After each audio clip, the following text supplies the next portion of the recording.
Ja, schönen guten Morgen. Heute bei sonnigem Wetter hier im Rheintal. Wir haben ein Auto, was zu meinen Lieblingen zählt. Wir sind wieder bei Cargold auf dem Filmkanal. Wir bringen ja immer Autos, die dann auch zu haben sind, aber natürlich nur echte Cargold-Raritäten, sonst haben wir die gar nicht.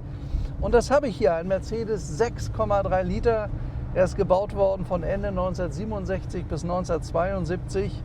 Und das war der S-Klasse Supersportwagen, so muss man ihn ja nennen, von den ganzen Daten und Werten, der in den 70er Jahren Anfang gebaut wurde von Daimler-Benz. Man hat einfach Folgendes gemacht. Man hat an diese S-Klasse Limousine der Baureihe 108, 109 die 6,3 Liter Maschine eingepflanzt vom Mercedes 600. Motor hört auf die Bezeichnung M100. Das hat man einfach reingesetzt in diese Stufenhecklimousine und man hat damit Werte erreicht, die sind sensationell. Ich habe mir das gestern auf dem Zettel nochmal durchgelesen. Also Ferrari 12-Zylinder haben nicht die Beschleunigungswerte gehabt in der Zeit wie dieser Wagen. 300 SEL 6,3 und auch ein 911er Porsche, also da konnte er fast Kurven fahren, konnte ihn fast umrunden. Das Auto ist so brachial schnell und es gibt heute halt keine guten Autos mehr. Die haben damals 6000 Autos gebaut. Die Autos sind hart rangenommen worden, sind auch sehr sportlich bewegt worden. Die haben ja auch im Rennsport mit der sogenannten roten Sau, kennt vielleicht einer, rot lackierter 6.3, eine Menge Gewinne eingefahren. Also es war schlichtweg der Supersportwagen und dieser AMG 6.3, der hatte eine Geschwindigkeit von bis zu 285 mit dem Auto. Das konnte man deshalb so einigermaßen gut fahren, weil der Wagen Luftfederung hat. Man muss aber gucken, dass die immer in einem guten Zustand ist, weil wenn man da mal neue Luftfelge braucht, wenn die porös geworden sind, kostet das natürlich ein bisschen Geld. Aber unser Auto hier, das ist sowieso was ganz, ganz Spezielles. Also ich mache es ja nun 40 Jahre, wie ihr wisst. Und das ist der beste 6.3, den ich in diesen 40 Jahren gesehen habe. Der ist erst aus zweiter deutscher Hand, original. Wir haben einen originalen Pappdeckelbrief da, ist einer der letztgebauten Autos aus dem Baujahr 1972. Deswegen auch dieses Lenkrad. Viele haben mich angesprochen, das ist ja völlig falsch, passt nicht rein. Doch, das ist ein Speziallenkrad, was nur der 6.3 hatte. Das erkennt er an diesen Spezialhupen. Nur hier die Hupen, normalerweise spätere Modelle der Baureihe 116, da war das alles Pralltopf, das war viel dicker hier. Das Auto ist in 1972 mit dem Lenkrad so ausgeliefert worden.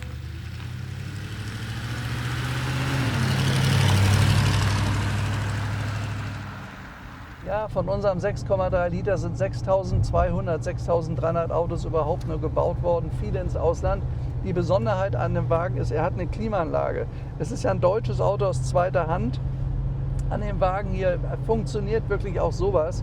Grüne Lampe, das hier ist der Kälteregler und hier ist die Lüftung, ist total kühl. Wir haben draußen fast 30 Grad, also angenehm temperiert. Auch die Klimaanlage läuft und das führe ich darauf zurück. Der letzte Besitzer, der hat das Auto weiter lückenlos Checkheft pflegen. Das wäre bis heute ein volles Checkheft. An dem Wagen läuft alles, der ist auf Achse angekommen, 600 Kilometer, ich merke das auch. Ich kenne mich mit dem 6.3 ziemlich gut aus. Das ist ein ganz tolles Auto und ich muss noch mal sagen, der ist innen vollkommen original. Er hat Tabak-Velour. Ich habe noch nie ein Velour gesehen nach der Zeit in der Qualität. Da sind ja oft die Keder am Rande kaputt oder abgenüdelt so ein bisschen. Dann kommt dieses weiße Plastikteil zum Vorschein. Das ist nicht der Fall bei dem Auto. Der ist gepflegt. Der kam hier mit Badehandtüchern auf seinem Auto an. Ich sage, was haben Sie denn gemacht? Da sagt er, ich fahre das Auto wegen des empfindlichen Velours immer nur mit Handtüchern. Also das Velour und die Teppiche und alles, das gesamte Interieur, man kann sagen, ist im Jahreswagenzustand. Auch hier vorne die Holzleisten. Da sammelt sich ja an der Ecke hier immer Flüssigkeit, wird es ja kühl und dann ist hier Wasser und dann platzen diese Leisten auf. Also das ist nicht nur besonderes Holz Barcassa, sondern es ist wirklich auch exzellent neuwertig im Zustand. Da habe ich nirgends einen Flecken gesehen. Das ist alles authentisch, was natürlich gut ist bei dem Auto. Er hat damals auch Colorverglasung gestellt. Der Wagen kommt ja mal aus Gütersloh, der hat einem großen Unternehmer gehört und der hat seinen Wagen auch wahnsinnig geliebt und gepflegt und hat dann das Auto weiterverkauft an den jetzigen Eigentümer. Und der hat ihn auch schon 35 Jahre und ich denke mal, dass er ihn jetzt aus Altersgründen abgibt. Das war sehr schwer, der Abschied. Aber das ist ein wirklich toller 6.3. Das ist ein Ausnahmeauto. Also ich habe in den Jahren bestimmt 20 oder 25 dieser Autos gehabt und verkauft. Das hier ist der beste. Funktioniert alles hier vorne, kühl kommt es raus, ist auch selten mit dieser Original-Klimaanlage, weil wenn euch die fehlt, das ist das gesamte Armaturenbrett, müsst ihr euch ein Originales dann besorgen. Gibt es gar nicht mehr sowas. Er hat das.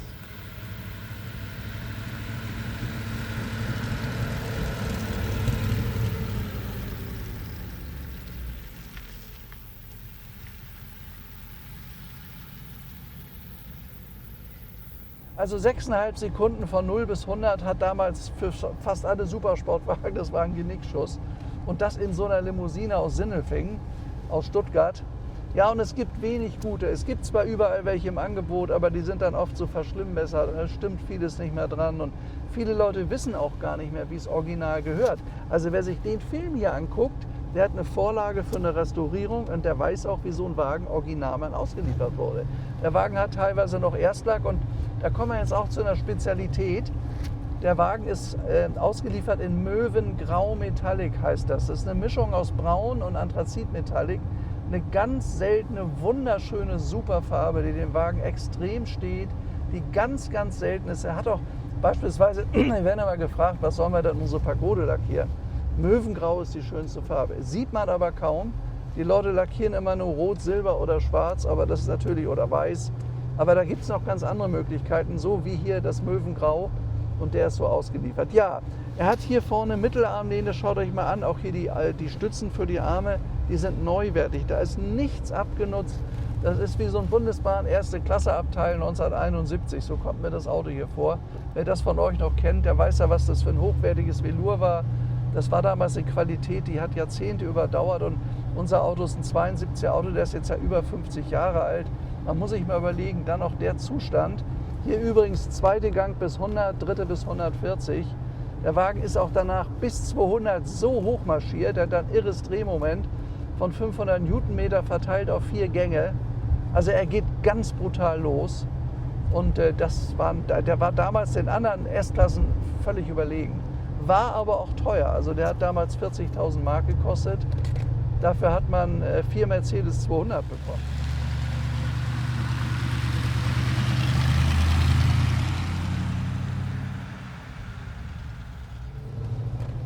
So, wir sind jetzt im Gebirge so ein bisschen unterwegs. Also man muss beim 6.3, wenn man da Gas gibt, man muss das Gefühl vermachen, weil er ganz brutal zuhaut. Und ich habe also von vielen Fällen gehört, wo dann ganz einfach die Hinterachse abgeschert ist. Aber ihr kommt jeden Berg hoch, hier im 4. Gang, völlig entspannt. Völlig entspanntes Fahren. Und das haben die Motoren der 60er, 70er Jahre gar nicht gepackt. Wenn ich jetzt mal absehe vom 12-Zylinder Ferrari, machen wir mal hier so eine kleine...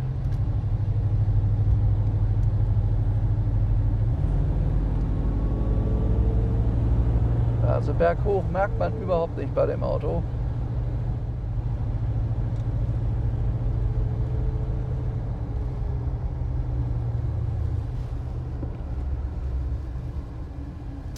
Also der Wagen fährt sich wie ein Jahreswagen. Der Wagen, da hat man das Gefühl, man ist in einem Jahreswagen. Er riecht gut. Da sind, schaut mal hier, wie die Fenster eingefasst sind. Da ist nichts kaputt. Da hängen dann oft die Fäden runter durch höhere Geschwindigkeit. Guck mal, hier ist neuwertig. Hier ist auch Holz, das originale Holz verarbeitet, Zustand neuwertig. Es ist alles an dem Auto wirklich sensationell erhalten. Er hat übrigens 140.000 Kilometer gelaufen. Das ist alles dokumentiert. Der Wagen ist immer bewegt worden und bis zum Schluss bei Mercedes im Service gewesen. Die hatten in dem Betrieb dort, wo unser Kunde wohnte, extra eine Werkstatt, die den Wagen kannten. Da war nur ein Mann für zuständig. Man merkt, dass der sein Handwerk verstanden hat. Der wusste ganz genau, wie man so einen Wagen behutsam pflegt. So. Und ganz mal davon abgesehen, dass es diese schöne Form mit der großen Panoramascheibe noch hier drin. Er hat noch die alten Materialien. Danach kam ja die Baureihe 116. Da ist dann sehr viel mehr Plastik verarbeitet worden. Man sieht das schon an diesem Lenkrad hier, was hier aber reingehört. Und man hat auch übrigens die Schaltkulisse hier vorne, ist meines Erachtens auch richtig. Da gab es früher zwar die Chrom-Schaltkulisse, aber im Baujahr 72 hat man vieles geändert. Und im Baujahr 72 ist er dann diese 6,3 Maschine auch eingestellt worden. Die gab es dann zwar noch in wenigen Ausnahmen im Mercedes 600, der bis 1981 gebaut wurde. Aber dann war damit Schluss und dieses gewaltige, riesige Triebwerk, was wirklich Geschichte geschrieben hat, ist dann eingestellt worden. Ja, wir stellen uns hier vorne mal auf den Platz, wir haben hier so einen herrlichen Blick, da können wir uns mal den Wagen genauer angucken, mal drumherum laufen. Er ist qualitativ sensationell schön. Ja, guck mal hier. Das ist bei der Farbe ganz... Ja, wie gesagt, das ist unsere absolute Spezialfarbe, Möwengrau Metallic. Hat es ab 1968 neu gegeben, ist aber relativ selten bestellt worden. Ja, er hat, also gehen wir mal zu den Extras nochmal. Man sieht daran, dass es ein gutes Auto ist. Die Stoßstangen sitzen völlig parallel und gerade an der Karosserie. Der hat zwar ein paar Fliegen da jetzt dran, aber nirgends eine Beule oder was. Hat hier die Lampen mit den Scheibenwischern, die ganz, ganz selten sind. Ist 1972 das erste Mal gemacht worden, hat es ja später dann beim 116er überall gegeben. Das Gute an dem Auto, er hat einen Kühler, der top, der ist nirgends Steinschlag oder was drin. Es ist top gepflegt alles. Der Wagen ist nie schnell bewegt worden. Hat dann die originalen Bosch-Lampen hier, die sehr teuer im Ersatzteilhandel zu bekommen sind. Das sind die richtigen, die viel Geld kosten. Die meisten haben andere drauf. Und das sind halt die Details an dem Wagen, die alle absolut stimmen. Ja, ich mache euch mal die Haube auf, damit ihr mal seht, wie so ein Motor M100 aussieht. Es ist ja wirklich ein gewaltiges Triebwerk. Schaut mal hier rein. Schaut mal hier rein. Was für ein Motor, 6,3 Liter. Man könnte mal eine Motorwäsche machen, aber der ist ja nie im Winter bewegt worden oder so. Deswegen haben wir hier auch keinerlei Rost an den Stehwänden. Alles super gepflegt und wie gesagt auch technisch. Reinsetzen, losfahren. Diese große mechanische Einspritzpumpe vorne war was ganz Besonderes. Da steht auch die Nummer 100 vorne drauf. Das ist der Motor 100 gewesen. Also einer der massivsten Maschinen, die Mercedes nach dem Krieg gebaut hat und in den PKW reingepflanzt hat. Da ist wirklich alles voll da vorne. 8 Zylinder, 500 Newtonmeter, echte 6,3 Liter.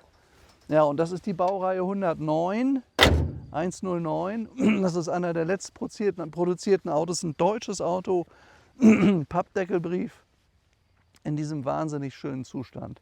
300 SEL, L ist lang. Es waren 300er mit der 6,3 Liter Maschine. Wenn man da unten drunter guckt, kann man das auch von hinten erkennen, auch ohne Schriftzug. Der hat einen sehr viel größeren Tank. Das ist so dieser Kasten, der da unten vorkommt. Das ist immer ein 6,3, daran kann man den erkennen. Dann hat er einen Auspufftopf. Dieser hier ist schwarz, aber der ist nach rechts vergrößert. Auch diesen Auspufftopf, wenn man sie auskennt, kann man als typisch für einen 6,3 erkennen. Der Topf beim 3,5er, er war ja auch eine 3,5 Maschine, ist deutlich kleiner. Jetzt mache ich mal hier hinten, das ist auch immer ganz schön zu sehen. Schau mal hier, das ist der erste Lack, nicht? Da ist das Schild für den Luftdruck, das sind die Originalaufkleber.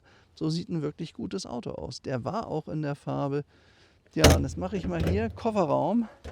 Das ist ein originaler Kofferraum. Da bricht zwar diese Fußmatte so ein bisschen aus Gummi, das ist dem Alter geschuldet, aber hier ist alles in einem Top-Zustand. Ein wahnsinnig gut gepflegter Wagen. Ich habe auch keinerlei Rost entdeckt an irgendeiner Stelle. Obwohl er jetzt, gut, der ist jetzt 54 Jahre alt. Mag ja sein, dass man da irgendwo eine Kleinigkeit findet, aber hat TÜV, Checkheft gepflegt, alles. Ja, dann machen wir mal hinten auf. Wie sieht es im Fond aus? Übrigens, wo man 300er erkennen kann, schaut mal hier, das ist dieser tolle Chrom. Das sind andere Türen gewesen als bei der normalen Limousine. Also wenn ihr sagen, ich möchte jetzt hier mir so eine Tür einbauen in 108er, das passt nicht. Ja, er hat schöne Radkappen. Es gab damals auch schon die Fuchs-Alufelgen. Er hat die Radkappe, was ich sehr viel schöner finde, gerade mit dieser Farbe. Also es ist eine edle Vorstandsmaschine, eine edle, was rede ich denn da wieder? Ein edles Vorstandsfahrzeug, was damals auch wirklich nur von Vorständen gefahren wurde. Und schaut mal hier, als ob da nie jemand drin gesessen hat. Nicht? Da ist eine Qualität bei dem Auto. Also das habe ich so auch noch nicht gesehen. Weil die lösen sich irgendwann auf, aber das ist ja wie neu. Der muss auch immer außerhalb der Sonne geparkt worden sein, auch dann gleich wieder in die gute Stube, ins Dach unten drunter. Also wirklich ein Auto, sensationell. 4 elektrische Fenster übrigens, Fensterheber, das kann man hier vorne sehen. Hat auch eine Zentralverriegelung und hat noch die schönen kleinen Ausstellfenster. Die sind ja später dann verboten worden, weil waren so ein bisschen Einbruch problematisch. Das geht dann so nach vorne und dann geht das auf. Ne? Und dann hat man natürlich eine herrliche Belüftung auch dadurch. Ja, das ist der Beifahrersitz, da scheint jetzt mal schön die Sonne drauf, da könnt ihr auch sehen, in welch toller Qualität der Wagen ist. Er hat 4 elektrische Fensterheber, er hat ein Autotelefon aus den 80er Jahren, das ist da vorne. Und dann dieses wahnsinnige Holz in einem neuwertigen Zustand. Also viele dieser Autos hatten ja ein anderes Holz, dieses Zigarrenkistenholz und so. Das muss man mögen, das hat er aber längst, sah nicht so schön aus. Also ich finde diese Farbkonstellation, die ist fantastisch bei dem Wagen. Ja, wiegen tut so ein Auto um die 2 Tonnen, das ist eigentlich gar nicht mehr so viel. Man ist sehr schnell auf 180 gewesen, er verbraucht je nach Fahrweise, sagen wir mal so 18 bis 22 Liter, die gehen einfach durch.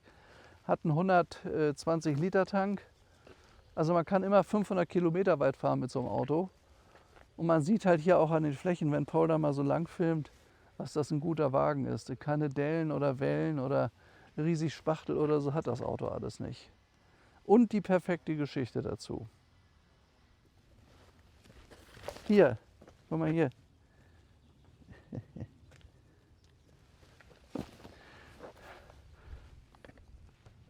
Bitte sehr, 6,3 Liter Zeichen war das höchste der Gefühle, was Daimler-Benz damals zu bieten hatte. So, okay, tue ich das rein.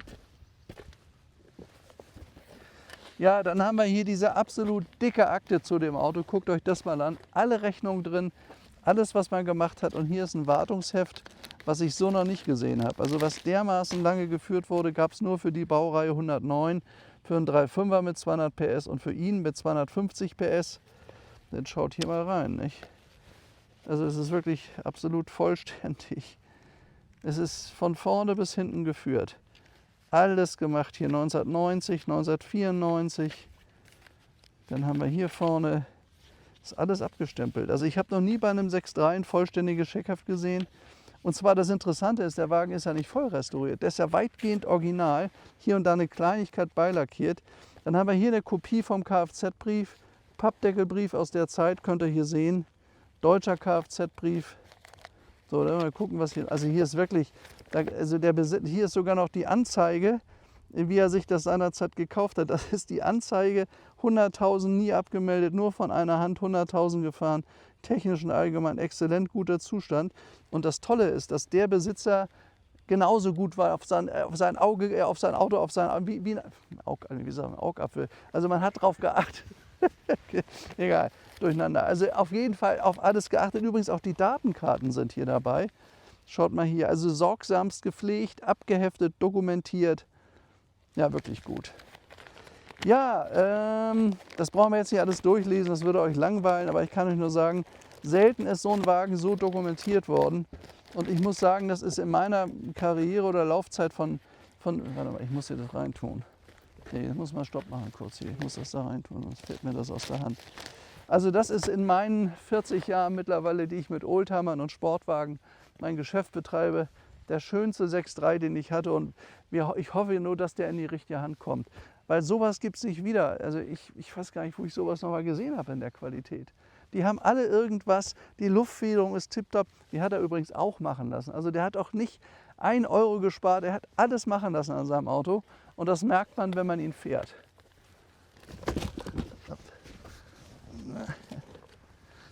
Schaut euch das mal an. Diese Nähte sind immer kaputt, die Keder hier vorne. Das ist alles noch tipptopp im Zustand. Da ist nichts abgewetzt, kaputt, löcherig oder so. Und man sitzt auch ganz bequem drin.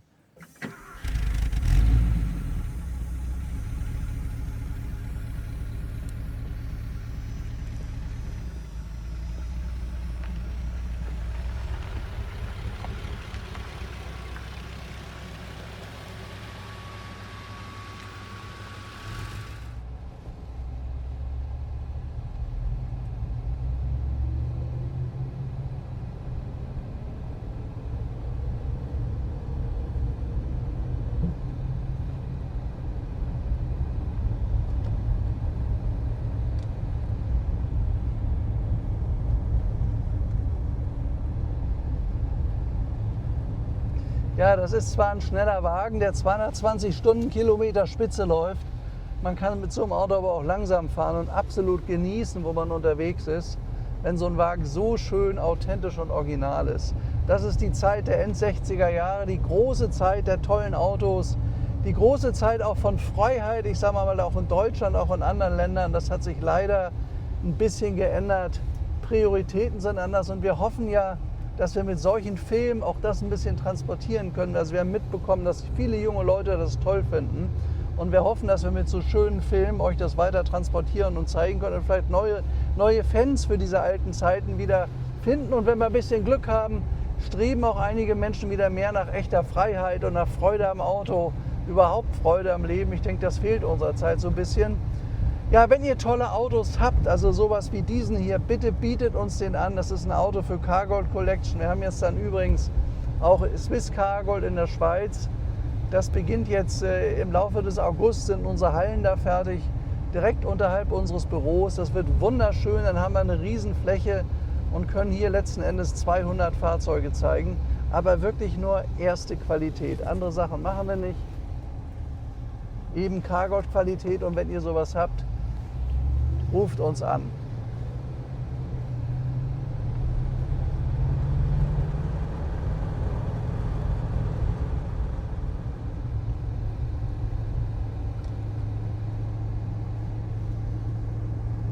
Öldruck ist gut bei der Maschine hier vorne.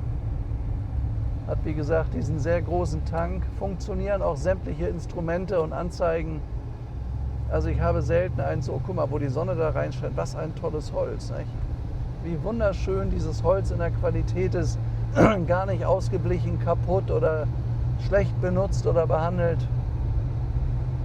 Also nochmal, das ist der beste 6.3, den ich in meinem Leben hatte, und das will was heißen. Wir haben ja mittlerweile über 10.000 Fahrzeuge verkauft, Fahrzeuge, die durch meine Hände gegangen sind.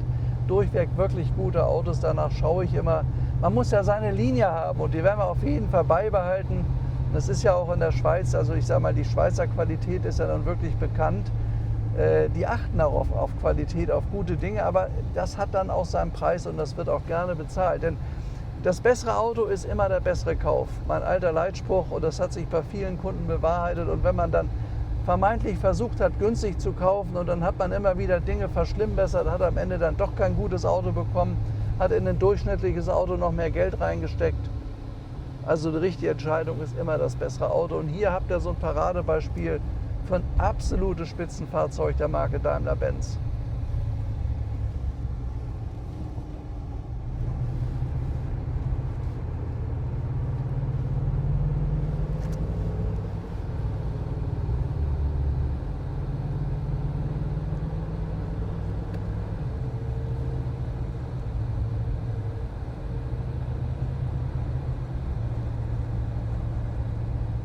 Ja, viele unserer Kunden sind ja absolute Freaks, die lieben das Thema Auto. Und wir sind jetzt ein bisschen dazu übergegangen, wenn Kunden mal möchten, es tut ihnen ja oft weh ums Herz, wenn sie ihr Auto dann verlieren, weil es verkauft wird, weil ein Lebensabschnitt zu Ende ist. Also wir bieten ihnen gerne die Möglichkeit, ihr Fahrzeug, ihren Liebling mit uns auch zu filmen. Die nehmen wir gerne mit, die Herrschaften. Und so einen Film können sie sich dann herunterziehen und auch behalten für sich, ihren Enkeln oder Nachfahren da mal hinterlassen oder zeigen. Also das machen wir gerne, wenn einer seinen Wagen ein bisschen mit erklären wird. Das sind ja oft Besitzer, die das 30, 40 Jahre lang gehabt haben, die alles wissen. Ich denke, das macht es auch authentischer und noch schöner. Und auf die Art und Weise zeigt man ja auch, warum es so einen tollen alten Wagen eigentlich gibt und warum es sich lohnt, so ein Investment zu unternehmen.